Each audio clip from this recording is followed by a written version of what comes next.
The Last in Line is the overall second studio album by the metal legend Dio.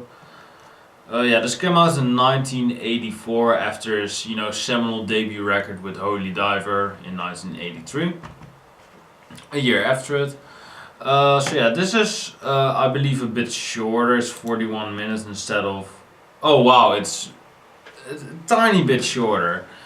With Holy Diver being 30 seconds long, 36 seconds long, and the last line being 7 seconds long, and 41 minutes. So that is no difference right there. Although I feel, I have to say right off the bat, it's a great record.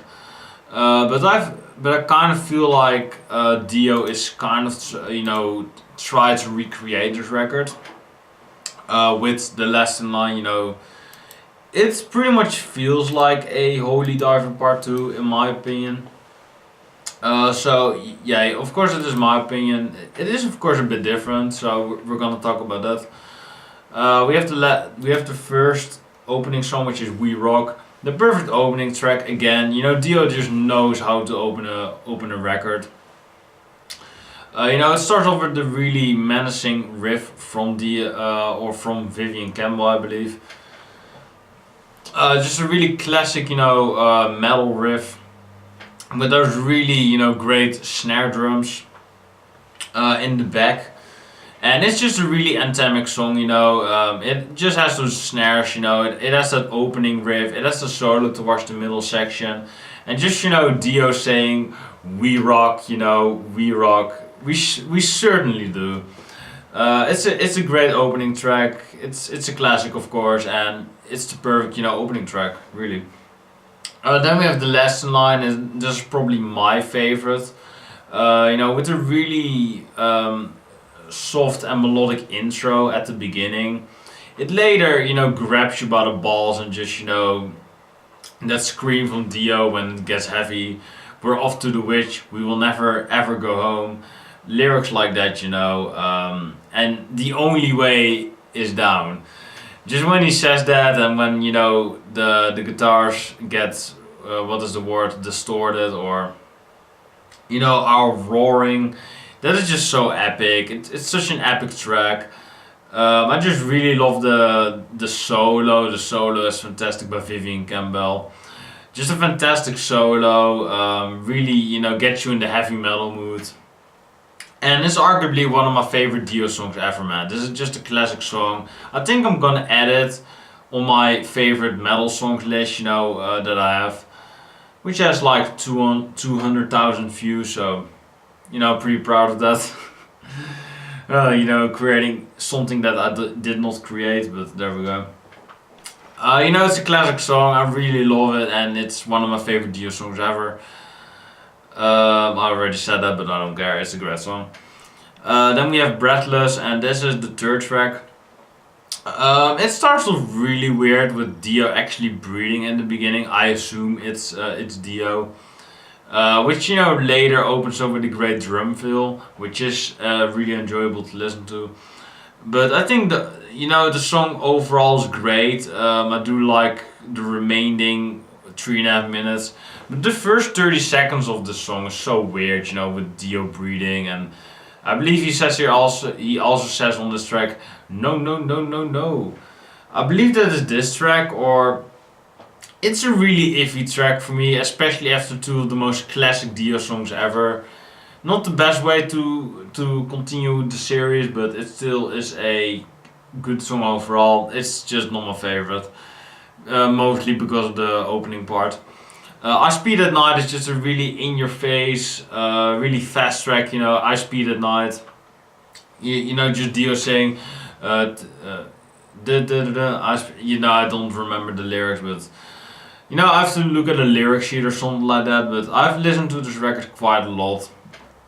But I don't remember the lyrics a lot because they don't stick with me. Some of them do, but not all of them. I Speed at Night is just simply a really anthemic song. It's really catchy. It's really, like I said, anthemic. It's 3 minutes and 22 seconds, so it's not too long. It doesn't drag. It's a bit too simplistic, I would say. It still is a great song, but I would have liked a bit more variety with this track. Then we have One Night in the City. This is a kind of slower song. But I do love the slower take on this record. It does really add to the momentum of the record. Well, not the momentum per se, but it does add to the diversity of the record. Yeah, it has some melodic moments here and there. I love that the song is 5 minutes and 15 seconds. Yeah, it's a great song overall. It's a perfect closer for side one, and it's arguably up there with my favorites. So there we go. Yeah, and then we have Evil Eyes, and this is kind of the songs that is hit or miss. For me, it is a hit, but it can be a miss for you. Dio has some really special vocals on here, which are complemented by the instrumentals, of course. I do enjoy that, but yeah, it's definitely one of the weirdest tracks in my opinion. Evil Eyes is still a really good song overall, but yeah, it's definitely one of those tracks that you have to kind of get used to really get into. Then we have Mystery, and this is definitely also a special track. Yeah, this is definitely a track where Dio tries to, throw stuff at the wall to see what sticks. And this definitely does stick with me, but yeah, it's also like Evil Eyes, you have to listen to it a lot more to really get into it. And the lyrics are also kind of cliche in my opinion, it's a mystery, just like you and me. I do love the synths or whatever it is, the keyboards are great, but I think the lyrics are a bit cheesy in my opinion. Then we have Eat Your Heart Out. And this is kind of a dud, I think. It still is a good song overall, but it's just kind of one of those tracks that I think of, it's alright, but it's not the best. I do enjoy it. If I listen to it more, I've already listened to the record quite a lot, but it just doesn't stick with me. I have to listen to it more and more and more to really memorize it. But Eat Your Heart Out is definitely one of those tracks that is a hit or a miss for me, and for me it's kind of a dud. For now at least, maybe I'll love it later, but it is just kind of one of those tracks where Dio just tries his hardest, but just is kind of, about it. He can do better, but it just feels a bit worn off with this track. And then we have Egypt, The Changer On. This is the longest track of the album, 6 minutes and 57 seconds. I love this track, I think it's great. Yeah, and the opening kind of resembles or sounds similar to Kashmir by Led Zeppelin. Do do do do do do. Something like that with a drum beat in the back, which sounds like do do do do do do do do do. The Kashmir riff.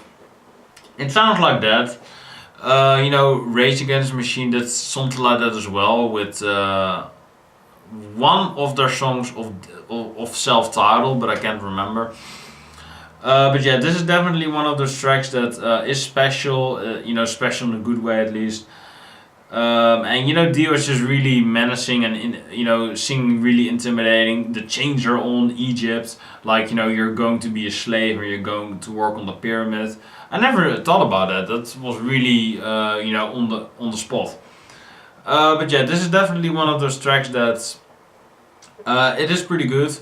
It's great actually in my opinion. But yeah, it's definitely one of those tracks that you have to concentrate on a bit to really get into it, because it is pretty long.